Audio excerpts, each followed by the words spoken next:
What is happening, everybody? James Hancock here. I'm back with my 100% spoiler-free review for Season 2 of Reacher. The first 3 episodes are going to be dropping on Amazon this Friday, and they were kind enough to give me a sneak peek at the entire season in advance, but the episodes will be coming out one at a time after this Friday, leading up to the finale on January 19th. But no matter what we think, or no matter how people respond to this upcoming season, Amazon is thrilled because they're already hard at work on Season 3. So high five to everybody involved. I mean, congratulations. Their success is well-deserved, and I feel like Alan Ritchson finally has a franchise that he can call his own. He has 100% made this character his own, and he looks the part. I know Tom Cruise did the best he could with his 2 movies, but Alan Ritchson, he's a big boy no matter what. No matter how you want to portray Reacher in your show. First and foremost, he's got to be big. He's got to be tall. He's got to be 250 pounds. And if anything, he seems to be kind of growing into the role, literally and figuratively, in Season 2. This is one of those shows that never lets an opportunity go to waste, where we can see Alan Ritchson skinning off and just flexing his guns for a whole host of scenes throughout the season. But the dude's doing the work. I mean, if I looked even half as fit as Alan Ritchson does, I would be showing off my oiled up muscles at every available opportunity. But what's cool is that there are a total of 28 books out there by Lee Child. And with all that material at their fingertips, this show could easily go for a very, very long time. And speaking of which, I'm starting to build a little Lee Child collection of my own. I bought Killing Floor before Season 1, and I bought Bad Luck and Trouble before Season 2.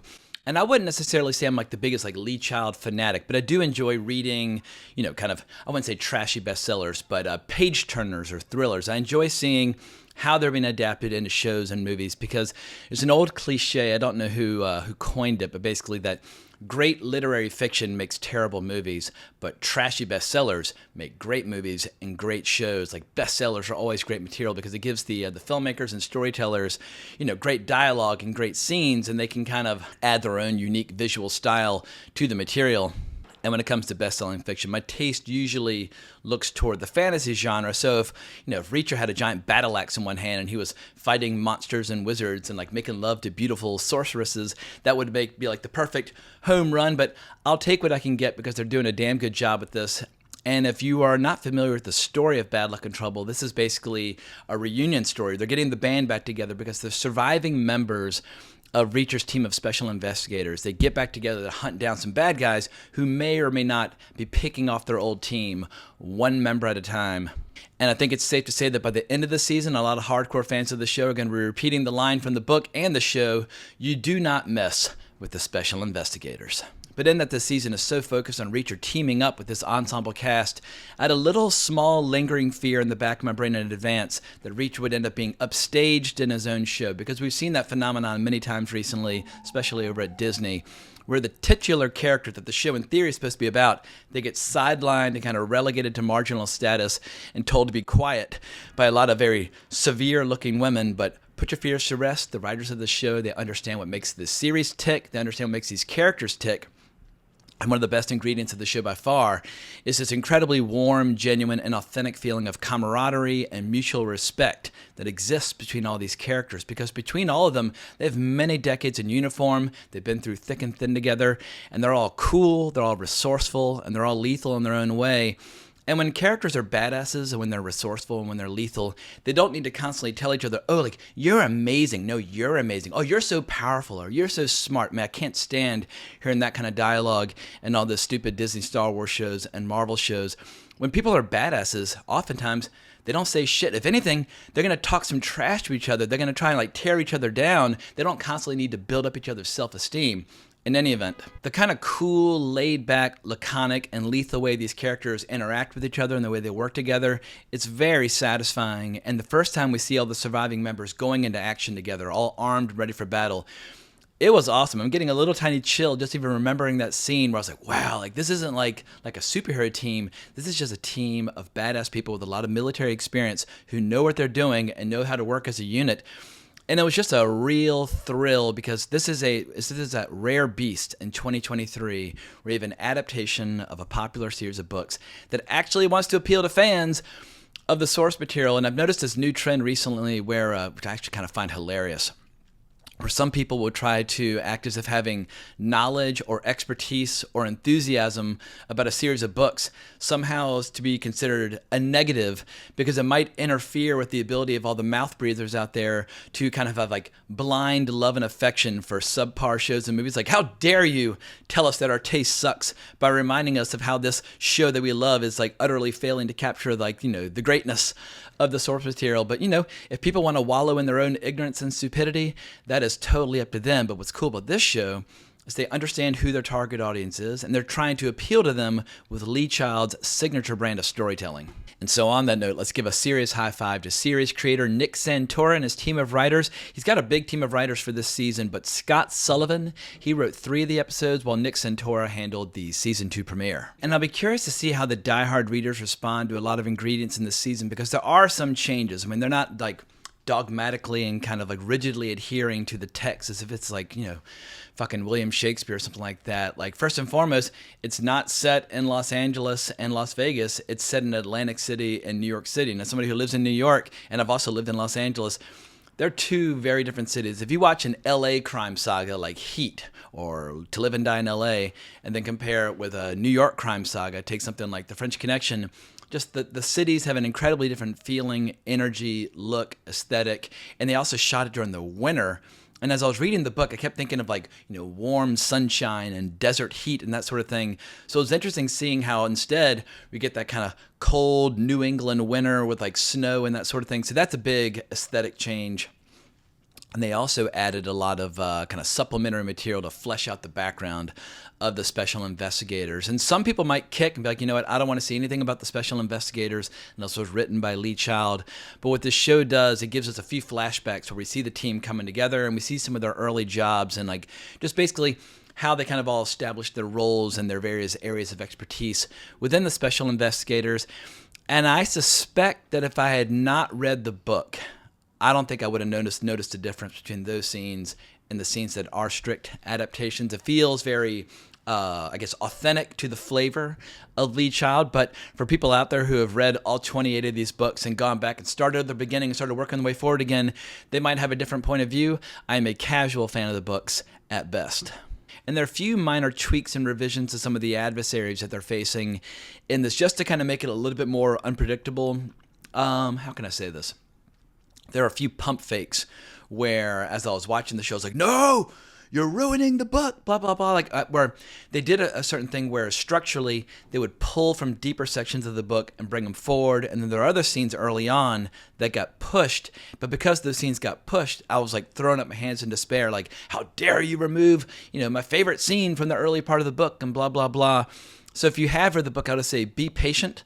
A lot of the scenes that you think have been removed or cut, there will be a payoff. There's a method to their madness because obviously TV is a different medium from fiction and you tell stories in different ways. And if you think you know who the bad guys are and you think you know what all the characters' motivations are, there'll be a few curveballs to kind of keep you on your toes. But without going into too many specifics, I think the reason the show works is that it's just good old-fashioned, solid, reliable genre storytelling. It's not trying to aspire to be, a really complex spy thriller by someone like Jean Le Carré. Like Jean Le Carré is almost approaching the world of literary fiction with his style of writing, whereas Lee Child recognizes you're in an airport, you're tired, you need some entertainment for the next couple hours, grab a Lee Child book. It will keep you entertained. You'll keep the pages turning.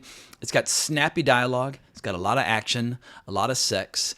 And when it comes to kind of like men's adventure fiction, our needs are not that complex. I mean, some of us want to read William Faulkner, but some of us just want to read a story where a big, strong guy beats up the bad guys and goes home with the girl and has a great one-liner to kind of bring every chapter to a close, or in the case of this show, every episode.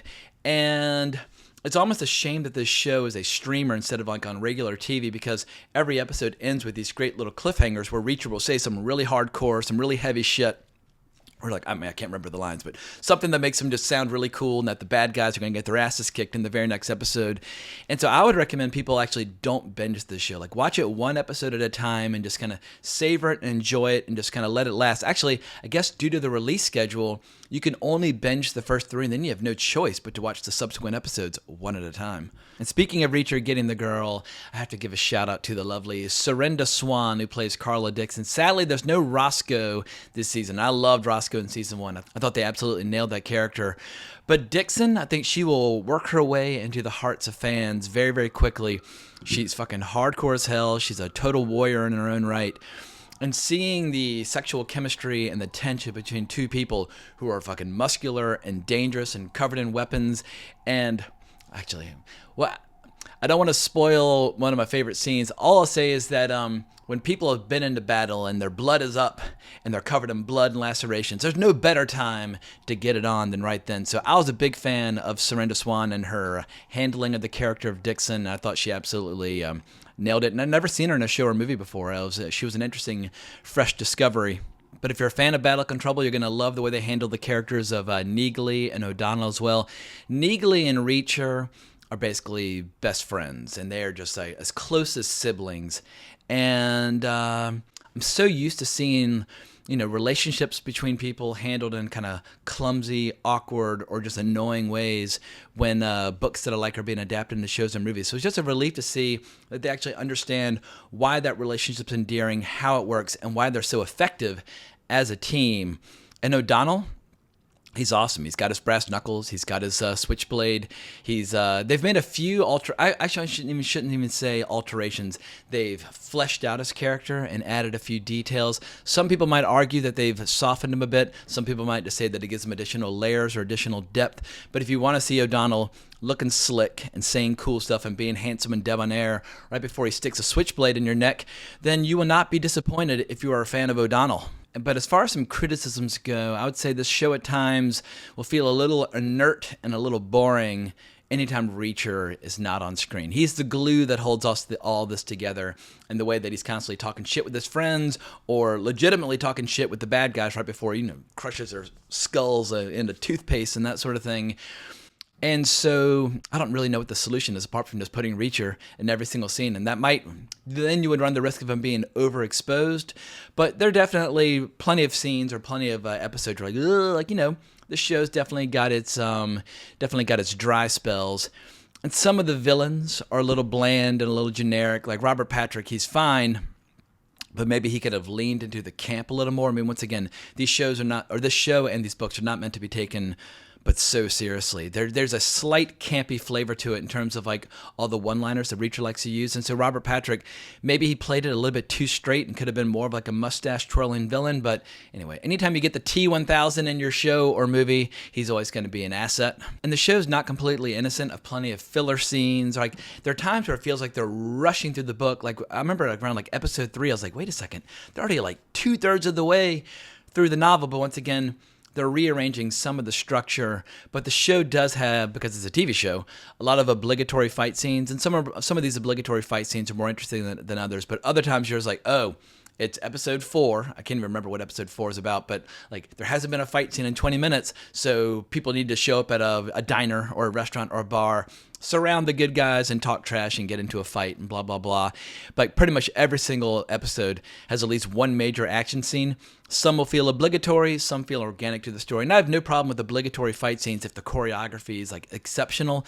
But in the end, with a kind of an action thriller like this, you want all the action scenes to have relevance to the central story. But in the end, this is a very satisfying show. It's a very watchable show. It's a very enjoyable show. This is a show that knows precisely what show it's trying to be. And I feel like every show and every movie needs to know what flavor they're going for and then try to be the best version of itself it could possibly be. It's not trying to be James Bond. It's not trying to be The Gray Man. The less said about The Gray Man movie adaptation, the better. But that first book was pretty cool. It's not trying to be The Terminal List.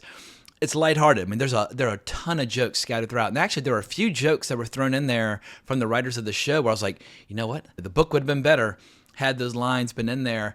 But there are a few times toward the end where Reacher would say certain lines. I was like, whoa, all right. We're almost getting into like a comedy action scenario. But once again, when the action starts, it's vicious, it's hardcore.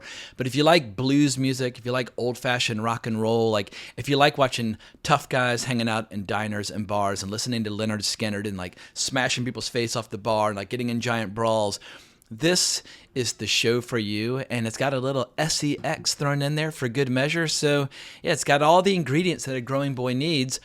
But I would just never oversell it and say that it's like one of the greatest shows out there. I mean, I look forward to it. I enjoy it.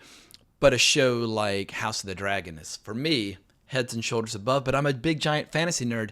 If your idea of a good time is books like Bad Luck and Trouble, then I have a feeling Reacher very well might be one of your favorite shows out there. So I hope that Amazon and series creator Nick Santora and his amazing team of writers and Alan Ritchson continue to work together for a very long time. I mean, actors can spend so many years looking for the right part or the right recurring role in a show or the right franchise in movies. And obviously, Alan Ritchson has had a lot of turns at bat in different shows. I mean, he was pretty cool as Hawk in the show Titans. I didn't really like the show Titans, but he was good in that. And he's been in so many shows and movies over the years, and I feel like he's finally being rewarded with a popular show on a major platform. And as a result, we're starting to see Alan Ritchson pop up in other franchises. Like when he popped up as one of the villains in Fast X, I was like, fuck yeah, bring on more Reacher. As the old expression goes, you do not mess with the special investigators. And like I said at the beginning of my video, by the end of the season, everybody's going to be using that phrase for any time they say some heavy shit or do something really, really cool, or you're just like, drinking with your friends in the bar. You do not mess with the special investigators. It's going to be a great rallying cry for many people moving forward. So I think that's all I've got to say without going into details and spoilers. Hope you enjoyed this reaction. Hope everybody's looking forward to the show, and I hope everybody enjoys it as much as I did. But if you enjoyed this video, please consider liking the video, subscribing to the channel, hitting that notification bell. But more importantly, as always, onwards and upwards.